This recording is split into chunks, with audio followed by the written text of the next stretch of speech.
Why, hello there. Alright, well this is going to turn out very fortuitous, because I think any second now we actually have Catalina! There she is! Catalina has arrived, and we actually have a mule deer fawn carcass here ready for her to go ahead and be able to get a chance to eat. So we're gonna let her try to fill up her stomach. Is she very hungry? She's actually pretty hungry, you guys! Wonderful! So we're gonna let her eat. She was watching the pups while they slept, and thankfully everything is going to be all right there. But we have just run across a mother elk, which means that somewhere around here is going to be a elk calf that we might be able to go ahead and take down to bring it back to the kids. So let's actually search over here first. All right, nobody here. Using our new ability to go ahead and scent mark so we can follow our nose all of the different spots that the baby could potentially be in has actually proven to be so useful. We managed to find the elk fawn in record time, or excuse me, the deer fawn in record time because of this last time. Also, there's a whole herd of female elk over here. What the heck? What are they doing? Do they have any babies with them? Oh my gosh, actually, is this her backup? Is this like the mama elk is like, oh, you think you're gonna mess with my baby? Yeah, look at this. I've got the whole herd here for backup. I don't think so. Alright, well, we just spooked the whole herd, but I have to say that was really hilarious. Oh geez, I'm in a bush full of extremely loud bees, but there we go. Oh, Catalina. It's not worth it, Catalina. I know that's probably a wounded one, but there's an easier meal somewhere around here. Oh, look, the mom is running with them. Oh, because her baby's right over here. Oh, the elk herd her. Oh, she thought they were here for backup, but they actually ended up giving away where the baby was. And just like that, we have a new meal for the kids. Okay, I shouldn't laugh because it's really sad for the elk mom. Like, literally, she was kind of sold out by all of her her sisters and siblings coming through, and because they stampeded right across the grass part where the baby was, the mother ran over. However, you know what? Even though it's really morbid, we're gonna go ahead and say that the baby got run over by the stampede. And I wonder how often that happens in real life, as tragic as it sounds, but I wonder how often that does happen in real life, because I know sometimes when animals stampede, the young get caught up under the rush and the chaos of everything. And I also know that if you have animals who are hoofed animals, sometimes, or even just big animals, sometimes disaster happens and they do happen to step on young that, you know, you would hope they wouldn't try to step on purpose, but they're also animals and thus have a wide gradient of behaviors and realization of their behaviors. Like, I know I was watching Wild Earth one time and they were talking about how one year the sand plover family who lived at one of the ponds lost their baby, their nest, all of their little babies and their eggs, because an elephant who came down to drink at the water hole actually stepped on the nest. Like, how sad is that? But if you're an elephant, you're probably not going to notice, if you're just minding your own business walking up to the water hole, that there was an egg, like the nest full of eggs down there.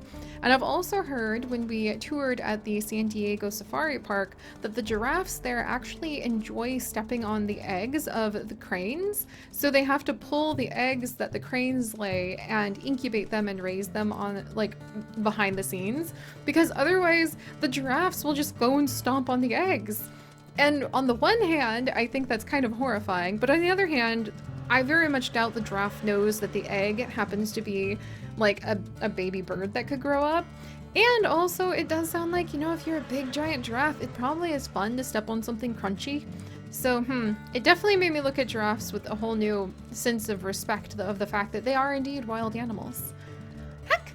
Alright, so that being said, I'm gonna pin the blame for this particular elk calf on the whole elk stampede, not actually our own behavior. We just scavenged this. Alright. Yay, and we're almost back home! We can feed the kids and then pass out, because Basil's basically sleepwalking at this point. Alright, Catalina is keeping a good eye on him. Man, she's been one of the best mates I think we've ever had. She truly has. Just from the get-go, she always had his back. And there we go. More food for the kids. The family is happy to be back together. There's plenty for everybody to go ahead and eat. Oh, look at Catalina. She already wants to come down and play. Badger has such a great howl. I really think that he is going to grow up to be quite vocal, and he just really seems to give it his all at trying to be a good wild wolf. I'm so impressed. All right, and now that we're over here, let's go ahead and let Basil get some sleep. I'm so glad the little Argon is recovering. Look at all the babies curl up with him. They're not very tired, but their stomachs are probably extremely full.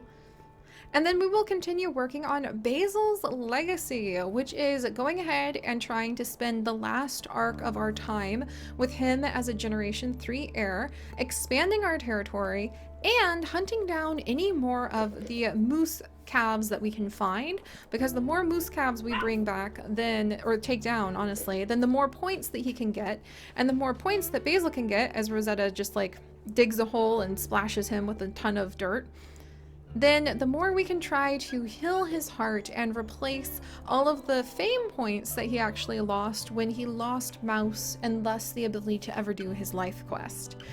Keeping all of the pups alive is actually a really difficult life quest when you factor in just everything that can happen to them. All right, pups, are you guys good? How big is everybody today? Have you guys been growing? Yeah? Yeah?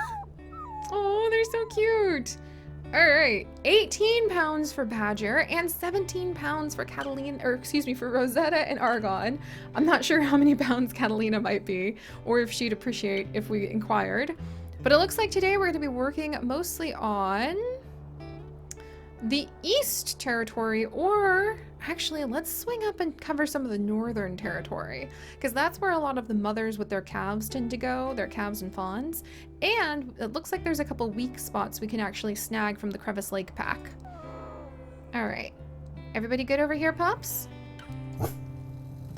No, you're not good. You're not good. All right, who? Yeah, no. Prospect Peak wolves? What give you the right to come all the way out here, Prospect Peak wolf, and try to attack our puppies? Holy canoodles, very aggressive, loud, furious bees, and also wolves. What do you think you're doing? Like, what is this? It's not even the alpha of the Prospect Peak. It's one of their like children. What was she doing? I think this was actually a crime of opportunity, you might say. Do not turn around and go back towards our pups. Are you like, do you have a death wish? Get away from our babies. All right, we need to come at angle. Basil actually learned a lot from his mother, Parsley, on how to actually hunt other wolves, as weird as that sounds. Really coming at a strong angle works best. There we go. Got her, got her, got her, got her. Come on, Catalina! Good job, Catalina! Good job, Catalina! I mean, this is another way that we could end up with points, too. Infamy from taking down enemy wolves. And also, I mean, I really think because we don't have a beef with Prospect Peak anymore, this was really mostly just a crime of opportunity, or at least an attempt to take out another wolf pack. Come on, Catalina, come on. Yeah, this was just an attempt to take out this wolf pack. Oh, there's a mother, like, deer over here who's worried about how things are going to turn out. All right, we'll get a little bit more energy back. Catalina's from behind. And then once we line it up... Ah, oh, missed. Wow, we really have, unfortunately, learned how to go for the throat when it comes to fighting enemy wolves. Oh my gosh, speaking of going for the throat, both parents there. I mean... if we're able to take her down, that is an infamy point. It really shows that the world sometimes is so dangerous and difficult. I love her little flop ear though. But the world is sometimes so dangerous and difficult that the Dark Moon Pack really earns their name. Come on, Catalina. Okay, Catalina seems... Oh, nope, there she goes. Catalina is also not going to give this a rest. If you're able to escape our territory before we take you down, that's one thing. But I think Basil's actually gotten really good at hunting other wolves. And I think he learned from Parsley, honestly.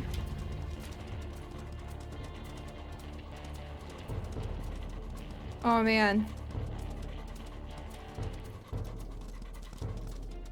Oh man.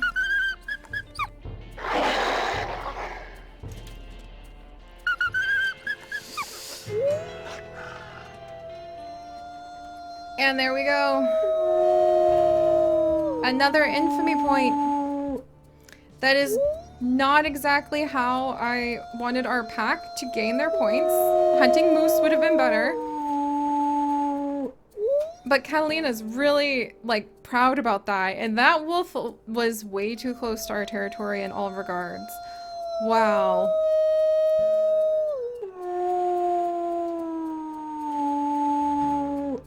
There we go. Okay. That actually strengthened our pack in pretty much every way, guys. And there's also a moose over here, as well as a bear that's sitting down and just like licking its paw.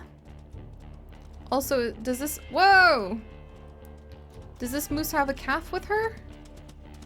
She does! For real? We're just gonna go straight from like an infamy point with a stranger wolf to going ahead and getting a moose calf taken down too? What? Basil! I knew you were gonna try to leave a legacy, but dang! He's really putting his all into this. It's also kind of a matter of the luck of the day too. Okay, watch out for the angry mother moose.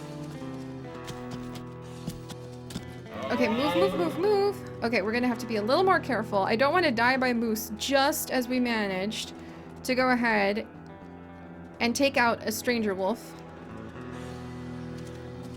Okay, one bite. Back off. Wait for just a minute. Whew. Okay, now we're definitely feeling the bruises. Catalina, move! No, no, do not bite that moose. Danger, danger, you guys. Oh, Catalina, she's mad. We've got it! 3 moose! I think that's the most moose that any of our wolves have ever gotten from these battles.